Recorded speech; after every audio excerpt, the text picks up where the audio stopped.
देखो next chapter है business environment. इसके एमसीक्यूज का जो सबसे पहला क्वेश्चन है, which of the following is an essential element of business environment. देखो बिजनेस इन्वायरमेंट का एलिमेंट कौन सा है, तो बिजनेस इन्वायरमेंट का एलिमेंट, सबसे पहले बिजनेस इन्वायरमेंट का मतलब होता है कि वो इन्वायरमेंट जो कि बिजनेस को इम्पैक्ट करता है, मतलब बिजनेस को प्रभावित करेगा। ठीक है, तो बिजनेस को प्रभावित क्या करता है, टैक्स सिस्टम। ठीक है, क्योंकि देखो इन्वायरमेंट का अगर बात करते हैं तो याद रखना एक्सटर्नल वाले का बात करते हैं, किसका, जो बिजनेस के कंट्रोल के बाहर में है। तो टैक्स सिस्टम क्या होता है, बिजनेस के कंट्रोल के बाहर में होता है। स्ट्रेटेजी और मेथड बिजनेस के कंट्रोल में होता है। इसीलिए अगर एलिमेंट ऑफ बिजनेस इन्वायरमेंट का बात किया जाए तो हम लोग किसको लगाएंगे, टैक्स सिस्टम कह सकते हैं।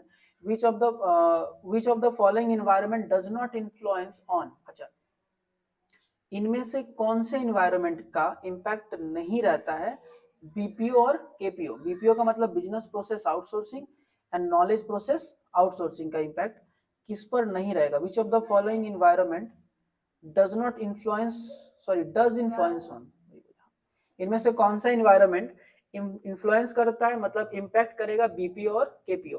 पहले मीनिंग जानते हैं, बीपीओ और केपीओ का मतलब होता है, बीपीओ का मतलब हुआ अपना काम किसी और से कराना, जिसमें कि थोड़ा फिजिकल लेबर का काम लगेगा।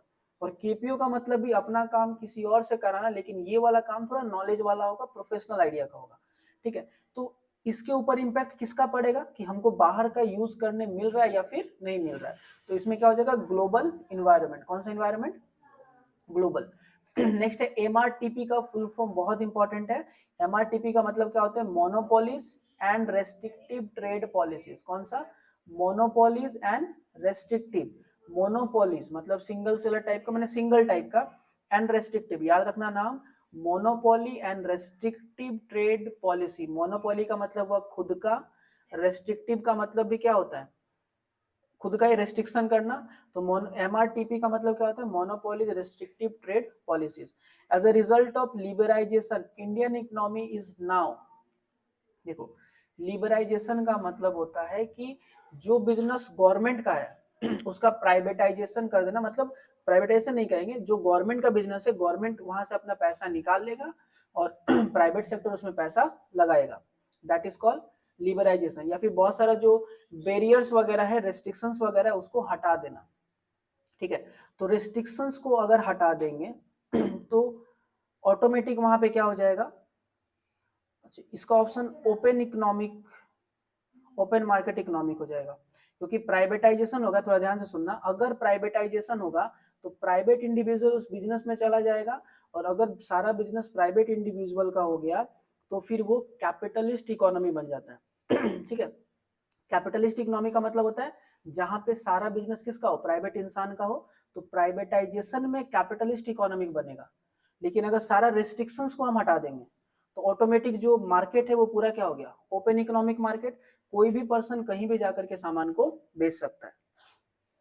अच्छा ग्लोबलाइजेशन रिजल्ट इन, अच्छा ग्लोबलाइजेशन होगा, ग्लोबलाइजेशन का मतलब होता है पूरे वर्ल्ड को एक मार्केट में कन्वर्ट कर देना। अगर होगा तो फ्री ट्रेड होगा, फ्री फ्लो ऑफ कैपिटल, क्योंकि हम सामान दूसरे देश में बेचेंगे, या दूसरा देश वाला इंसान जो है ना मेरे बिजनेस में आकर के कैपिटल लगाएगा, पूंजी लगाएगा।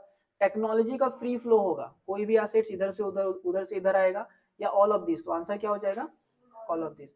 Which one of the following is the feature of business environment, इनमें से कौन सा बिजनेस इन्वायरमेंट का फीचर है, मतलब बिजनेस इन्वायरमेंट डायनेमिक मतलब चेंज होगा, अनसर्टेन पता नहीं क्या होगा, कॉम्प्लेक्स समझना बहुत क्रिटिकल होता है, या ऑल ऑफ दिस। तो आंसर क्या हो गया, ऑल ऑफ दिस।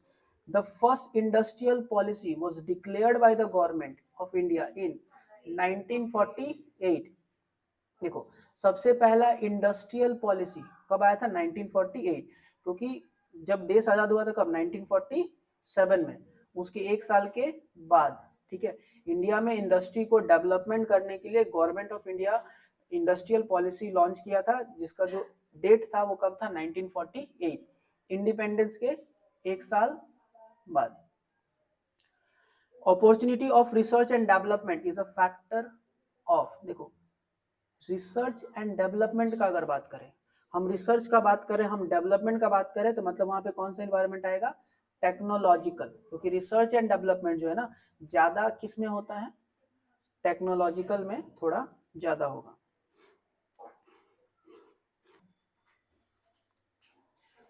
चलिए नेक्स्ट क्वेश्चन है, which of the following is not a character of a business environment.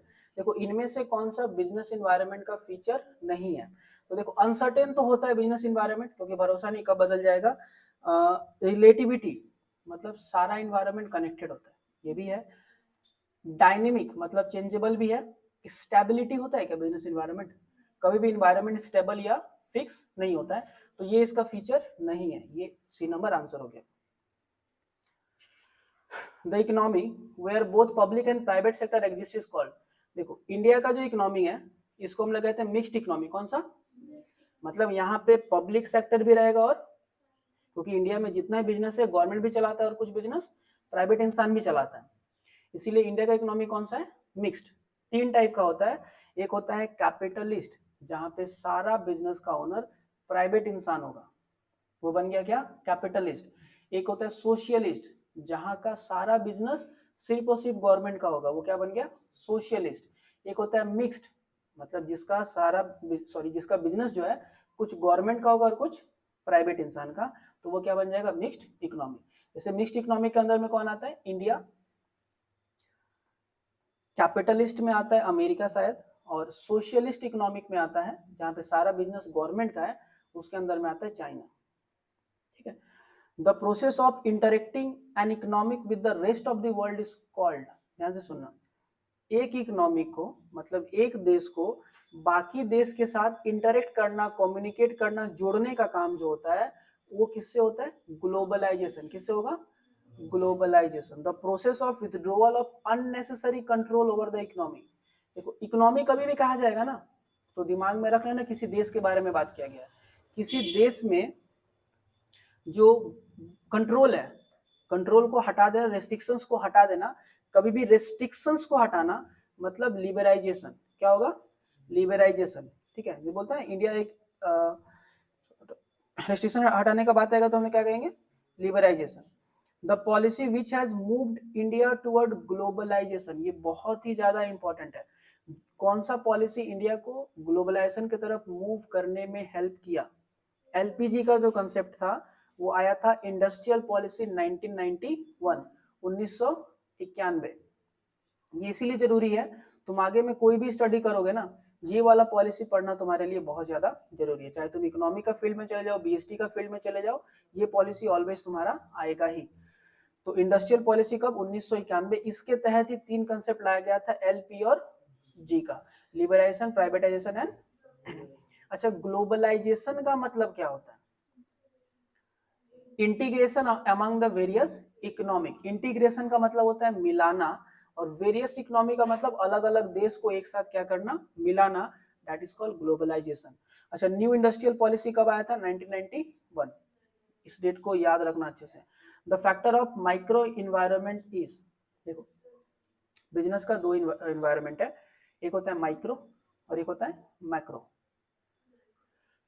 ठीक है, माइक्रो का मतलब होता है जो बिजनेस के कंट्रोल में है लगभग टाइप में, या बिजनेस के अंदर का पार्ट है। तो इसके अंदर में क्या आता है, इन्वेस्टर। फैमिली तो कहीं आता ही नहीं है, छोड़ ही दो। ठीक है, तो माइक्रो इन्वायरमेंट का फैक्टर क्या होता है, इन्वेस्टर। अच्छा, the factor of macro environment, macro environment का मतलब होता है जिस पर कंट्रोल ही नहीं है। सप्लायर पे कंट्रोल कर सकते हैं कि इतना सप्लाई दो, इतना दो, नहीं दो। कस्टमर पे भी कर सकते हैं, इन्वेस्टर में भी कर सकते हैं, लेकिन क्या सोसाइटी के रिचुअल्स पे, सोसाइटी के कस्टम्स पे मेरा कंट्रोल होगा। ठीक है, which of the following is not the factor of micro economic. अच्छा, माइक्रो इन्वायरमेंट का कौन सा फैक्टर नहीं है, माइक्रो का मतलब मेरे कंट्रोल में जो है। तो मेरे कंट्रोल में क्या क्या है, कौन सा नहीं है तुमको यहाँ ढूंढना है ना। मेरे कंट्रोल में कौन सा नहीं है, इन्वेस्टर है, कस्टमर है, सप्लायर है। एजुकेशन लेवल है क्या, ये बिजनेसमैन के कंट्रोल में होता है क्या, ये तो गवर्नमेंट के कंट्रोल में है। Which of the following is not the factor of macro economic, macro economic का फैक्टर नहीं है, मतलब मेरे कंट्रोल में कौन सा है। माइक्रो कहेगा तो मेरे कंट्रोल में, और मैक्रो कहेगा मतलब मेरे कंट्रोल में नहीं है। तो यहाँ कौन सा पूछा, not the factor of macro, माने मैक्रो का फैक्टर नहीं है, मतलब मेरे कंट्रोल में जो नहीं है, सॉरी जो मेरे कंट्रोल में नहीं है वो क्या बन जाता है, मैक्रो। अब कौन सा मैक्रो नहीं है, मतलब कौन से मेरे कंट्रोल में है वो दाग लगाना है, तो क्या हो जाएगा, investor. Full form of FDI बहुत इंपॉर्टेंट है, फॉरेन डायरेक्ट इन्वेस्टमेंट, है ना।